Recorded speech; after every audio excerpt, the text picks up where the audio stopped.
It's my pleasure to welcome you today to the Bible Fellowship Academy's first event. Today, our first event is to have a guest speaker today, David Rose. It's my pleasure to introduce him and to welcome him to share for an hour, 40 minutes of a talk and some question and answers. The purpose today really is to begin the series that we have for the Bible Fellowship Academy on taking the Bible and putting it to use as its authority for our faith, to inform and educate our faith, and to bring us into fellowship or socializing in the Word of God. So it's the source of our third authority for faith and for life.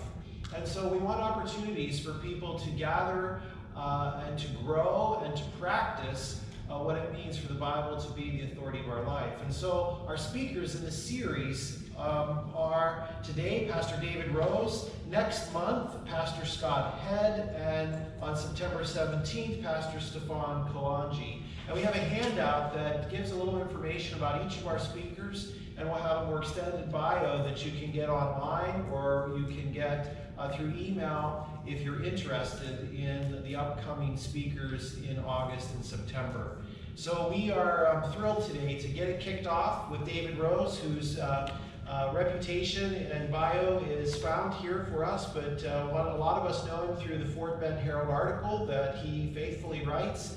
I'm not sure what the regular schedule for that is, if it's weekly or with some near weekly contribution to the Fort Bend, and as well as other contributions to the community for the Historical Association. And so his special love and interest is in how the Bible, how Christians were formed and shaped in Texas in the early years is one of his particular interests. But I know that plays out even today, and you'll see that in the articles that he writes for the Fort Bend Herald. And so we can think of no better speaker to kick this off than to speak to the authority of the Bible for faith and life than Pastor David Rose. So David, would you come up and get us started?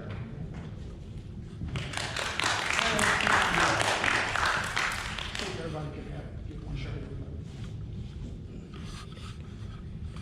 Thank you so much for letting me be here today. I'm glad to be anywhere, really. And, after all of this being locked in our houses, after a while, my wife encouraged me to find something to do somewhere else for a while. So I've tried to do that. Thank you, Pastor Keller, so much for inviting me here, and welcome to our fair city here. I know you've recently come, and we're glad that you're here. I love this church. When La Casona was right across the street, we came here often, and often you had flags outside, and those flags were very powerful, and I know you still do that. Is somebody here that handles that? Anybody here that puts that? Do you put that together? How long have y'all been doing that, you know? Over 10 years. Over 10 years. Yeah, well, I think it's a wonderful thing that you're doing, and it certainly makes a point to our community, and I appreciate you're doing it just for us. I'm sorry La Casona's gone. We go out there, so we don't come past the church as often as before.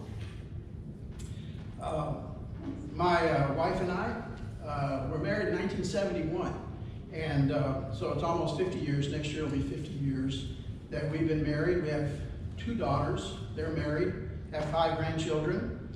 They all live in Greatwood, and the kids go to George Ranch, the schools out there in that complex, somewhere along there. And so we're very involved in the community. I pastored in the community since 2001 and retired from pastoral work in 2015.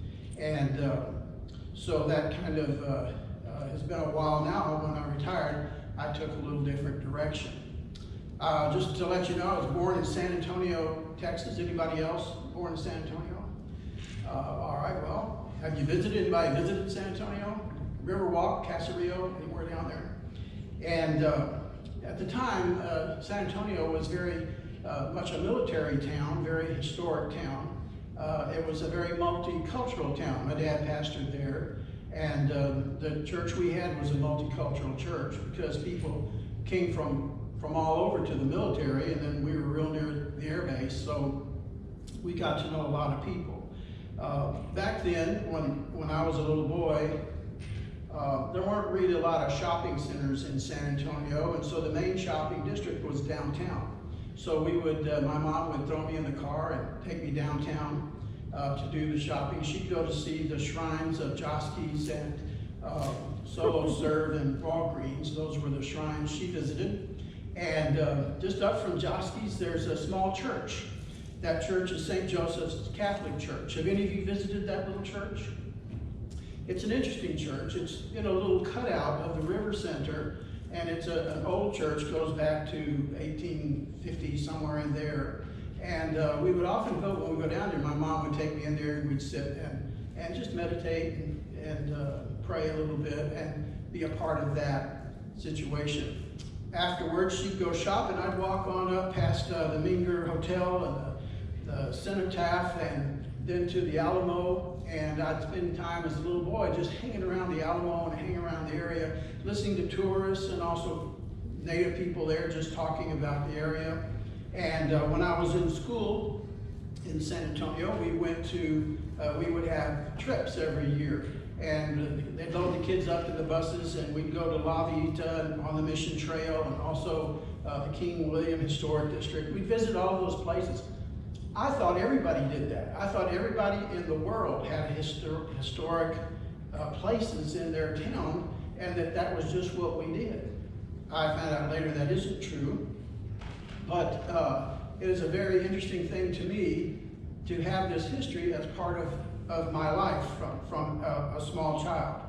I want to say that I'm not a historian, so if you find some details I'm off on, God bless you, enjoy your catch. Congratulations. I'm not a historian, I'm a preacher. And I was first credentialed in 1966 as a minister.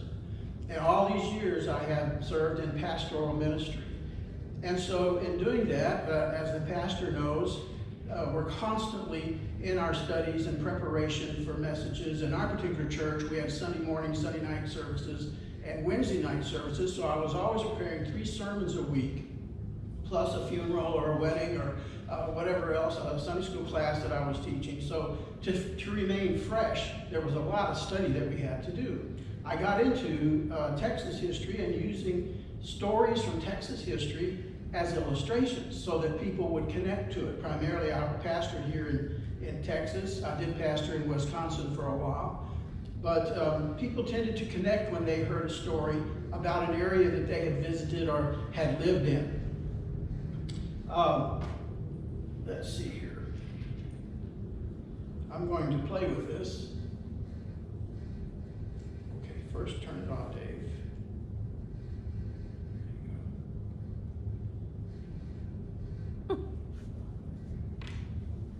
There we go. At some point in my life, I realized, it dawned on me, that Texas is a mission field. Our churches where I pastored, we always sent missionaries overseas, sent money overseas to missionaries. And I traveled a lot in missions work overseas, but it dawned on me, Texas was a mission field.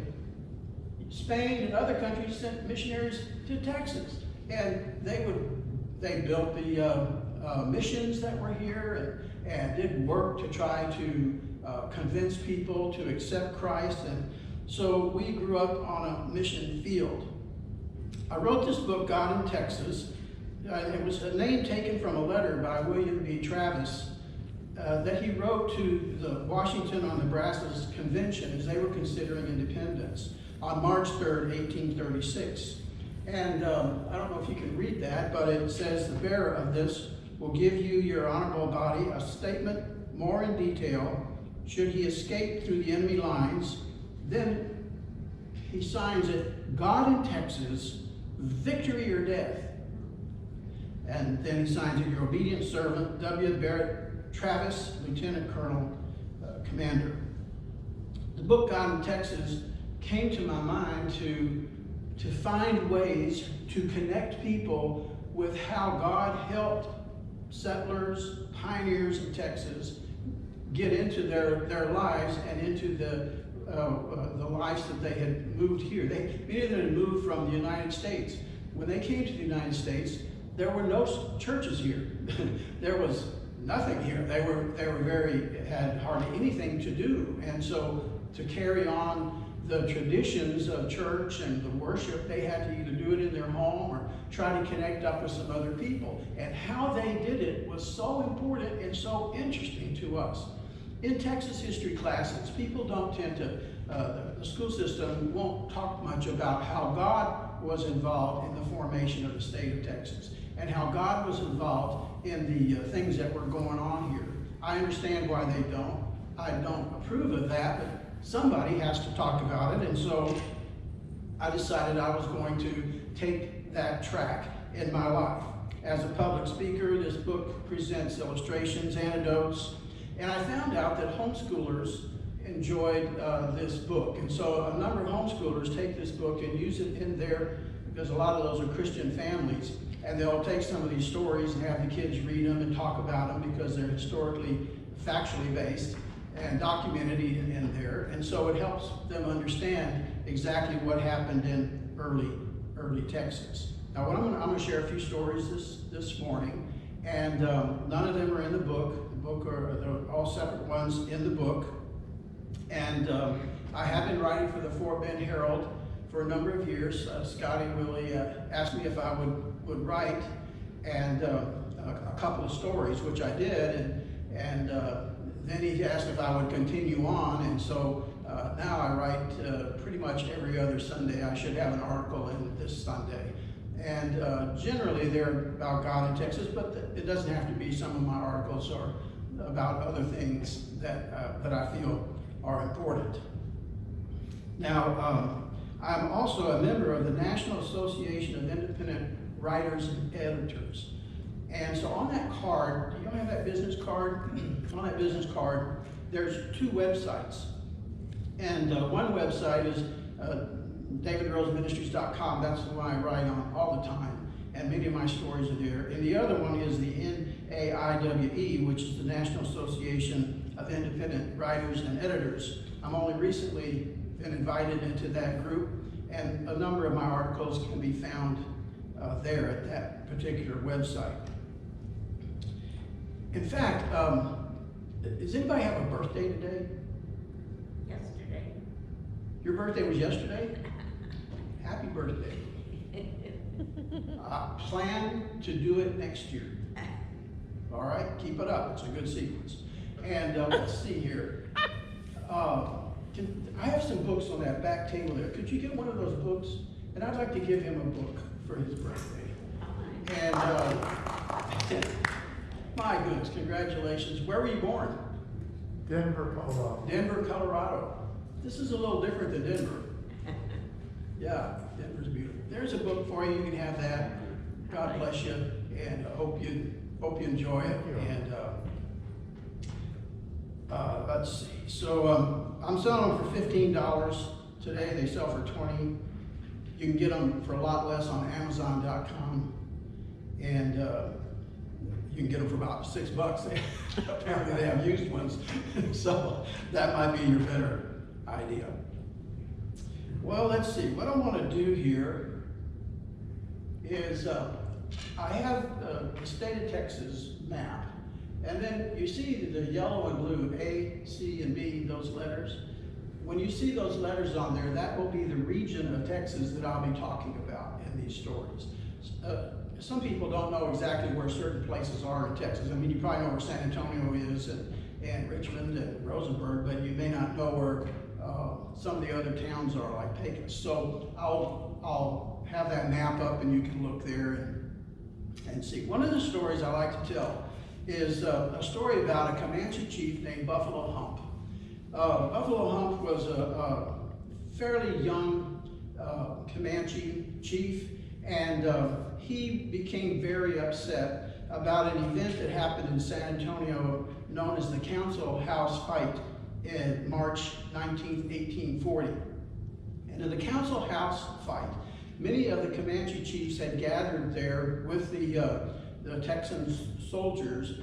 This was after the Battle of the Alamo, and when the Mexican soldiers left, there was a big void because nobody was protecting the settlers. There was really no authority around that was really taking care of things. And so the Comanches would come out of the hills and they would often raid the settlers. They were very upset that the settlers had come in and taken their land. And so they would raid the land, and sometimes they would take hostages. And often they took women, girls, like 9, 10 years old, and would take them as hostages because Comanche women had a hard time living the nomadic lifestyle that they had, where they would travel back and forth on following the buffalo and whatever else. And so a lot of the women would die, and so or become incapacitated.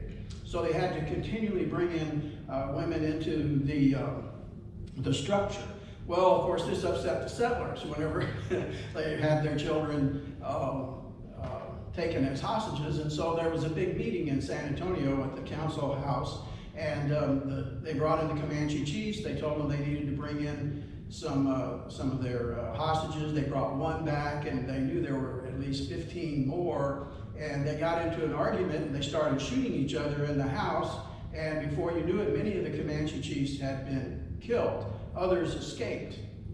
It was interesting that while the discussion was going on in the council house, the Comanche children were outside, and these children, 8, 9, 10 years old, were so good at horsemanship and with bow and arrow and with other skills like this that they were showing off for all the other people. The town had all gathered around to watch these children with their amazing skills in horseback riding, and that's another story. They were amazing people.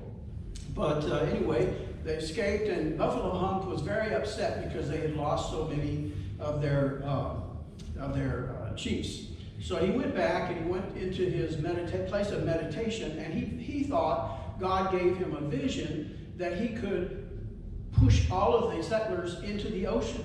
And so he saw in his mind that he was going to be able to take a group of people, some warriors, and go run all the settlers off into the ocean.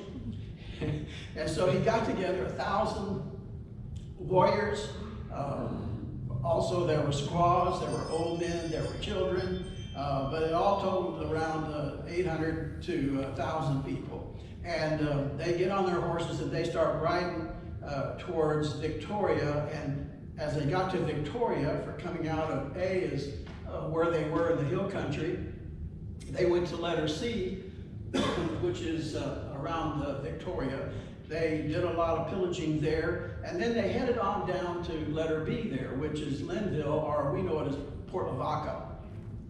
And that particular port was a place where all of the goods from the East Coast was brought in there. Textiles, weapons, alcohol, cotton, all kinds of things were brought in to that particular port. And Linville, L-I-N-N-V-I-L-L-E, Linville, was a town that had a lot of warehouses there, and they would store it, and then they would take it, and a lot of it would go to San Antonio, a lot of the goods would go to other towns. So they just, of course, the Comanches didn't know that. They just knew they were headed south to run everybody into the ocean. So as they came roaring through Victoria on down towards Port Lavaca, they came into town and surprised the people that were in town. And so the people, some fought, some were killed, some were captured, but the majority of them jumped in their boats and went out into the harbor to get away from the Comanches that were coming in. Buffalo Hump goes, I won. I ran them into the sea. It's over. Congratulations. So he says to his, all of his troops, it's done. We did what we came to do. Let's get out of here. But they didn't like the idea of leaving. They started opening up all the warehouses. They found all the whiskey. Most of them got inebriated. They took the dresses and started putting the dresses on. They found the calico and the ribbons, and they sewed it and tied it into the tails and the manes of the horses. They put on men's clothes back. They didn't know how to wear it, so they put it on backwards with the gold buttons down the back, and they put on the top hats, and they had umbrellas. Can you imagine the scene of these Indians? And then he finally gets them together and said, let's get home. We need to get home. And so they loaded up as much as they could on their horses and whatever they had, and they headed back.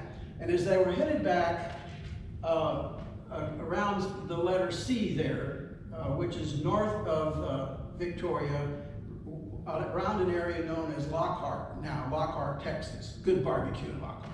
Well, as they got to that area, this is where the Texan troops had formed, and it was an area known as Plum Creek. And so they were waiting for the Comanches to come, and they had scouts who had gone out to look for them, and they came back and they said, the Indians are on the way, we need to get ready, there's going to be a big battle, but there's something you need to know. The scouts told the Texans they have umbrellas and they have ribbons in their horses, and they described it, and everybody started laughing and thinking this isn't going to be a battle at all. These people are unable to protect themselves. Well, it turned out to be a worse battle than they thought, and probably ended in a draw. And the Comanches lost a lot of their warriors. They also lost a lot of their stuff, but they got back, and that is now known as the Battle of Plum Creek. And you don't hear that story too much, but it's quite an interesting story. And the bottom line of it would be greed will get you in a lot of trouble. And this scripture here, those who want to get rich fall into temptation. 1 Timothy 6 and verse 9 is certainly true in this particular story. It is interesting that in that battle, there were 3 preachers that were leading part of the Texan army. Zion Morrell, Judge R.E.B. Baylor, for whom Baylor College was named, and also T.W. Cox. And those ministers were real involved in that particular battle. Let me tell you another story. This is about Gladys Bingham. Anybody know who that is? Gladys Bingham, ever heard that name? Gladys was a little girl living in Beaumont, Texas. And she loved to play outdoors. She was a committed Christian. She loved to go to church. And she really liked Sunday school. And her Sunday school teacher was Patilla Higgins. And Patilla Higgins had some education in geology. And so in his Sunday school class, he would take his education in geology and he would use illustrations and stories in his Sunday school class to make it more interesting. And every once in a while, he would take the class on a field trip. And he knew Gladys particularly enjoyed this. She was a little girl about 8, 9 years old. And so he took his class and they would go up to this little hill. And he would take a stick, and he would take the stick and poke it into the ground. And out of the ground would come a little plume, and he would light it with a match, and it would be a fire. And they were amazed. Look at what he could do. He could poke a stick in there, light it, and there would be a fire. And so he would share scripture about God's earth and how wonderful it is, and they enjoyed that. Little did they know that January the 10th, 1901, that hill was known as Spindletop Hill, and that it would erupt into a gusher of over 80,000 barrels of oil per day. That whole area was soon covered with oil wells, shanty towns. Land prices escalated from almost nothing to $1 million per acre, and Mr. Higgins founded the nearest town there and named it Gladys City. And Gladys City became the hub of the oil industry for a time out that way. It is interesting that God has secrets for us. And when I would share this particular illustration, I would go to Deuteronomy 29 and verse 29 that says, "The secret things belong to the Lord our God, but the things revealed belong to us and to our sons forever." God has secrets for us. And a lot of people never learn the secrets of God because they never ask them. They never pray. They never study the Word. They don't care enough to get into a relationship with God to learn the wonderful secrets that He has. And they live their whole life as though the Bible is boring or God isn't interested. Well, how sad that is, because God has a lot of things He wants to share with us. Well, let me go to another story. And let's see here. I didn't forgot to move it, so forgive me. Beaumont, to the east of Houston. You see the letter A over there, Beaumont. Now, Pecos, Texas is on the other side of Texas. They're at letter A, kind of between Odessa and El Paso, out in West Texas. Have any of you traveled out that way? Yeah, okay, so you know there's not a lot of anything out there. In the early days of the Lone Star State, things were rough. It was behind the times. But West Texas was behind the times. It was really slow for people to move out that way. The town of Pecos, even today, is not necessarily a busy tourist spot, but in 1890, there were about 393 people that lived in the town of Pecos. And today, I guess there's probably around 9,000 people that live there. If they get 10 inches of rain a year, they are celebrating to get 10 inches. We can get that in 20 minutes, but you just don't get much rain out that way. Well, in 1893, there were several ladies that got together and they said, we need a church. We don't have a church here. They had saloons, they had all kinds of other businesses, but there was no church. And so they started praying about it, and they got together every week, and whenever they came together, they would have a song, and they would read scripture. They'd sing a hymn, read scripture, they'd recite the Lord's Prayer, and they would talk about how could we raise money to build a church. They started bringing a dime every time they got together, but that just didn't add up. So they started having ice cream socials and theater shows where they would put on programs and things like that, and it was just not working. They were getting some money, but it wasn't what it could be, and nobody knows who really came up with this idea, but they called it Operation Saloon. And what they decided to do was go by 2 by 2 on Saturday night to the local saloons. This was where the men were, and the men had the money. So they would go to the saloon with an offering plate, and they'd walk into the saloon and walk around in the saloon saying, we're collecting money to build a church here. Do you want to help us out? And they started getting a lot of big money from these guys to build the church. And eventually that's exactly what they did. They bought a lot for $200, and in the summer of 1896, they built a church, had their first service. And for over 122 years, St. Mark's Church there, Episcopal Church, is celebrating because these ladies had a vision to build a church. Isn't that a great story? They just did it on their own. Can you imagine being in a saloon and having these ladies walking up to you with an offering plate? I guess they found out pretty fast. Proverbs 29 verse 18 says, where there is no vision, the people perish. Somebody has to get an idea and say, hey, let's do something for God. Let's do something big for God. We could just sit around and have our stories and play our games, or we could build a church. And that's what these ladies did.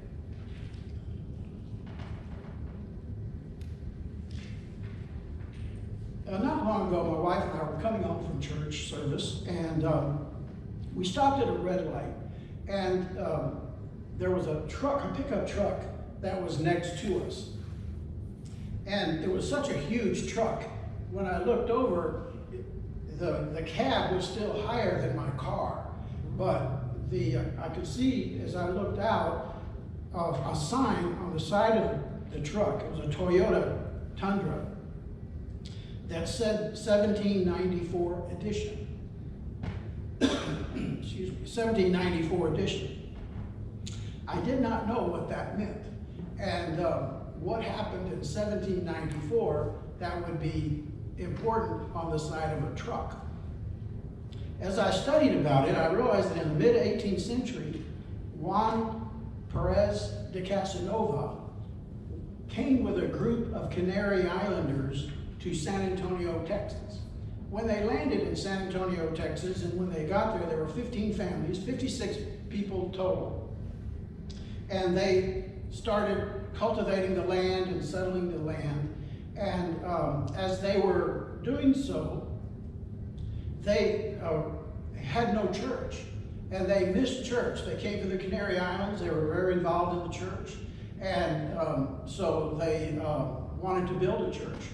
And so that's what they did. They started working on the San Fernando Cathedral. If you've ever visited that, they helped build, the Canary Islanders helped to build the San Fernando Cathedral.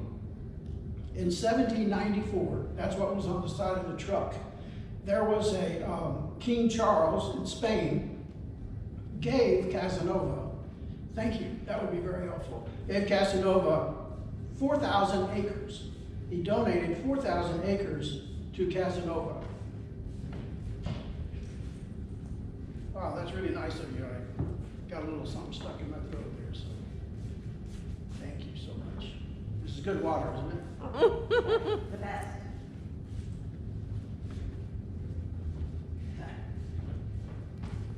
So he was given 4,000 acres, and that plot of ground that he was given was about 8 miles from downtown San Antonio. It was in the San Antonio area. He developed a major ranch there, and by 1986, over 200 years, that ranch continued to go on and on and on. It was an operating ranch. It was known as the JLC Ranch, and as the oldest working ranch in Texas. But urban sprawl came and started taking over their area. The area declined in being a very productive area. It was hard for them to manage the family, these descendants to manage it. And they were approached by the Toyota manufacturing company in 2003.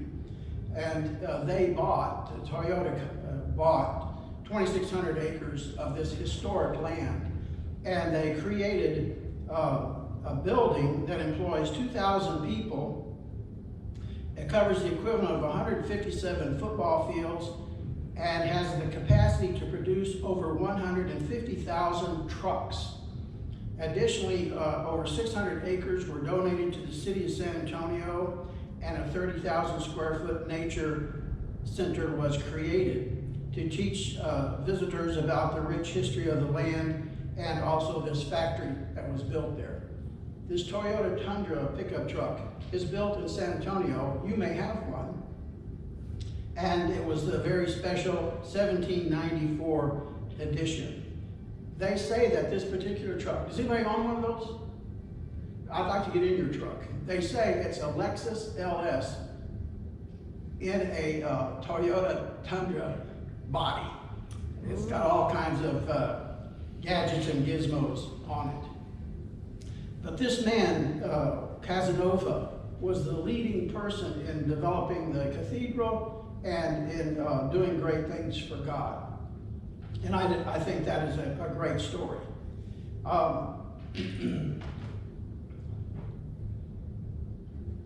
Talk about the Alamo for just a few moments.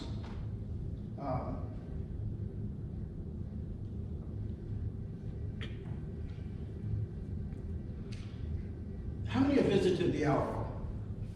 Okay, so most of us have been there. I really don't know how you can be in Texas and not go to the Alamo and see what's going on there. It's now an amazing place. It's a battleground again. I guess you know that. And between the state of Texas and the daughters of the Republic, and there's a battle over should it become more modernized or should we keep it more historic. So that's the kind of the discussion that's going on. But after the Battle of the Alamo in 1836, nobody wanted to do anything with the Alamo. The citizens of the town just avoided it. It was well, think about it. Possibly thousands of people died there. It was a horrendous place. They had piles of bodies that had burnt up. Nobody really knows what happened to the ashes of that. There were some survivors, but most of the people just didn't want anything to do with the Alamo. And so they let it become rubble. In 1849, the Army moved into it, the United States Army, 1849. And as they were cleaning it up, they actually found bodies of warriors, people from the battle. That's because nobody cared to go in there. Nobody wanted to go in there to even take care of that. After the Civil War, the Army moved out. And again, the Alamo was abandoned. It was left in ruins. Eventually, a police substation was built on one of the walls, and a grocery store obtained part of the building, and they painted stuff on it to sell their wares, and they hung hog carcasses on the inside of the chapel to dry. I mean, I think that's just a horrible thing.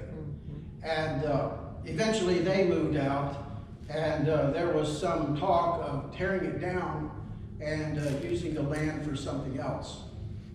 In 1903, a school teacher, Adana Zavala, and a philanthropist, Clara Driscoll, combined their efforts to try to save the Alamo. When they went to the governor in 1905, they went to the governor, Lanham, and he signed a resolution to preserve the Alamo as a sacred memorial to the heroes who had sacrificed their lives there.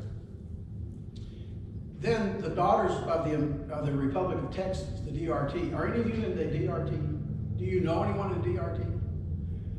I serve on the Historical Commission here, Fort Bend County Historical Commission. We have members of the DRT there, and also the Sons of the Republic of Texas. There's two groups.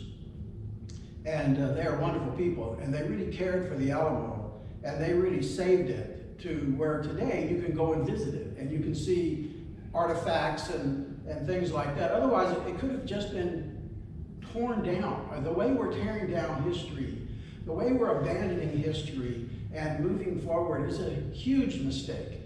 And who knows what all has been lost. And here, the Alamo was preserved. When I would share this story, I would say this phrase: neglect is a death sentence. Listen to me. Neglect is a death sentence. If you neglect your body and neglect to eat and take care of yourself properly, you're going to die. You have to take care of yourself. If you neglect your church and don't take care of it and aren't interested in it, it'll die. You say, oh, the church will never die. There's churches all over that have died, that have become other things, you know. And how tragic that is. Neglect is a death sentence. Nehemiah 13:11. Why is the house of the Lord forsaken? You don't go to church, people don't go to church. It's like saying, I don't care about the church if it lives or dies. I don't go, so what do I care? What a mistake that is. I'm glad that somebody protected the Alamo, and what would have been a treasure truly lost had they not taken care of that for us. I'm going to share one last story. This story will probably, it's already on our website, and it will probably be in the newspaper this weekend if there's room. The newspaper has cut from 6 issues down to 3, and so that's made it more difficult to have articles and things like that in it.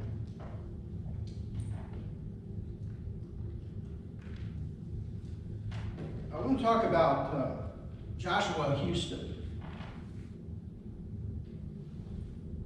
And the letter A is Huntsville, the town of Huntsville.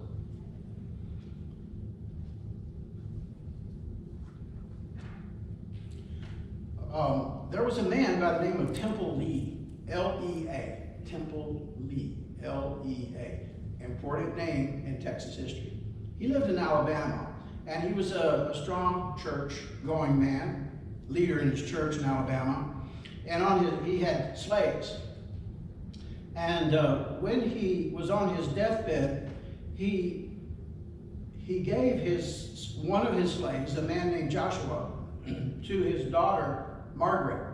They were both about the same age. The slave and Margaret were both about the same age. And so Joshua was her personal servant. And eventually, Margaret met and married Sam Houston. And so when she met and married Sam Houston and moved in with him, then Joshua became a slave in the Houston household.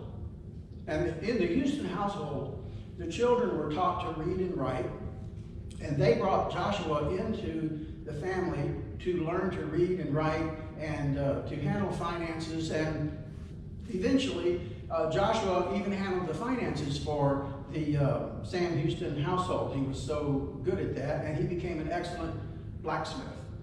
Well, eventually, along the line, after a few years, Sam Houston was so opposed to slavery that he freed all of his slaves, and this was in 1862, and Joshua became a free man in 1862, but he refused to leave the Houston household. He liked it there, and he didn't really know where he was going to go, and so he just stayed there until the end of the Civil War. At the end of the Civil War, Sam Houston said, "You can use my last name," because he had no last name. And he said, "You can use my last name," and so he did. And that helped open doors for him. And he moved to Huntsville, where he opened up a blacksmith shop and became well known in the city of Huntsville, in the community there. And he started a church, which is always my connection. I'm always looking for the God part of their story. And Joshua started a church, Union Church, and that church became so big that they eventually split it into 3 churches and 3 separate churches with separate pastors and everything. But he remained as treasurer in all of those churches. Eventually, he was elected to alderman positions and other positions in town, and then he was elected to represent the Republican Party at the National Convention in 1888. And he went to that convention in Chicago, and the main speaker was a man named Frederick Douglass, who was an escaped slave, who had become a reformer and American social reformer, and he was a mesmerizing speaker. And so Joshua received a lot of strength and help hearing that man teach and speak. And he came back and was a major force in Texas politics. After Sam Houston died, then Margaret still had children at home. And as you probably know, after the Civil War, all of your Confederate money was worthless. It totally had no value. So that all the people that were living on Confederate bills and money or anything like that, they became destitute, as did Margaret. Sam Houston had died, and she had nothing left. She had land, but nobody would buy the land, so she had really very little to live on. Joshua Houston, former slave of Margaret, heard about it. He went down to visit her, and the story is told by in the book called My Master, that he walked into the room and he said to Margaret, "I understand that you're having difficulty." And he took a leather bag and he set this leather bag on the table. He said, "What's in it is yours."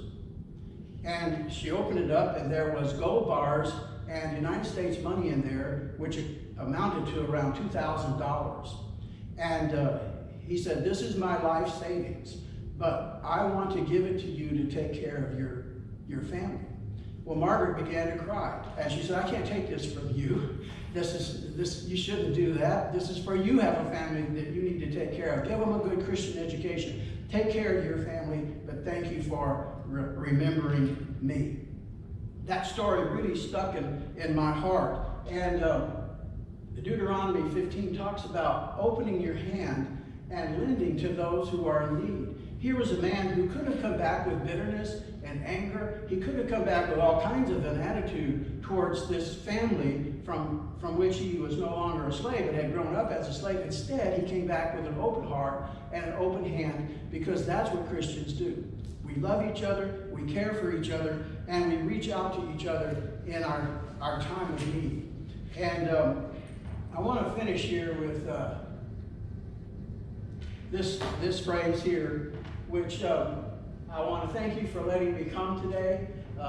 for inviting me here. And I want to share this scripture because I thought about Peace Lutheran Church, and I thought of this scripture: the Lord bless you and keep you. The Lord make his face to shine upon you and be gracious to you. The Lord lift up his countenance upon you and give you peace.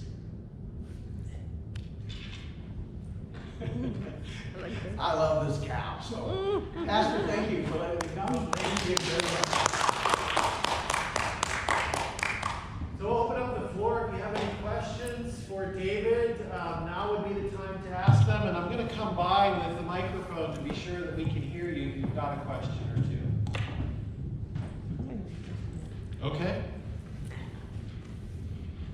I would like to ask you what you feel is the greatest miracle of God in Texas history. Wow, I hadn't thought about that. I guess I'm going to say, well, there could be several places I could go on this, but the fact that Texas even exists, and to this day, Texas is sort of a morality or moral heartbeat in the United States. A lot of people look to Texas because of the way we live, the way we love God, the way we serve God, the ability to worship. And I guess the miracle is that after all of these different battles and things that tried to destroy the state, and that Texas survived. And really, some of the greatest revivals, other than the Great Awakening, have come out of the Texas area. I'll cite an example. The Great Awakening, which occurred on the East Coast, was a tremendous revival. And then there was a second Great Awakening. And the second Great Awakening, they sent out missionaries, and many of those missionaries came into Texas, into North Texas. And they started all kinds of churches, and they led singing groups that were based out of Texas. Singing is still really important in Texas, probably all states, but in Texas it's very important. One of the major forces of revival was they would go, these particular groups would go to different towns who had absolutely nothing to do and hold singing, choral singing, hymns, singings on Friday nights, Saturday nights. They have services on Sunday, dinner on the ground, and that was the way many people came into the faith and fellowship. I will cite one particular guy in particular. His name was Frank Island. Frank Island wrote a song called Hold to God's Unchanging Hand. And I don't know if you've ever heard that song, but his granddaughter was Cindy Walker. And Cindy Walker wrote many of the songs that Elvis sang, that many of the popular singers, Bing Crosby, sang her songs. But on the same time, she wrote a lot of great hymns. And I'm a Child of the King was one of her great songs. And I think I'm going to say that was the greatest miracle. How God just saved the Texas as a whole and kept it. And let's don't let it die. It's still well, they say, like the brass buckle of the Bible belt. You know, I mean, this is, hopefully it'll stay that way, strong in the Lord. Yes. Thank you, David. Another question. We've got 10 more minutes. A few more minutes. Okay.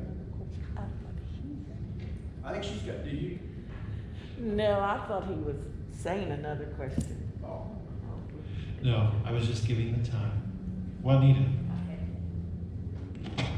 You talked about the missionaries being sent to Texas, and I was a member of Northside Lutheran Church in Houston, and our pastor there was a missionary from Germany, and let's see, that would have been probably about 100 years ago, you know, but he was our pastor until he died, and I was just wondering if John Horder was anywhere in your readings. I don't know that. Tell me how to spell it. I'd like to look that up. It's just Harder.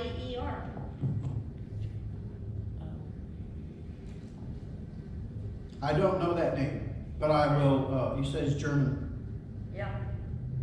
He came from Germany. my whole mother's side of the family is German. Okay. So, They had German services and they had English services at that time. my goodness, I'll look it up. You know, there was a lot of Germans that came here and settled all around,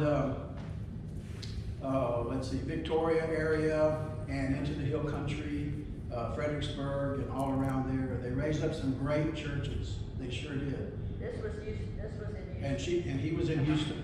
Yes. Yeah. Terrific. I'll have to look that up. Thank you for helping me there. That's maybe a whole new story for me. Another question. Do you think that God is still blessing Texas?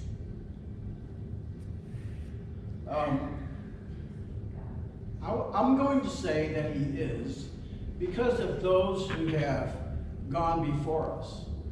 Many have gone before us and laid down their lives for, when the first settlers came into Texas, there were no churches here. And if they were going to get married, they had to become Catholic.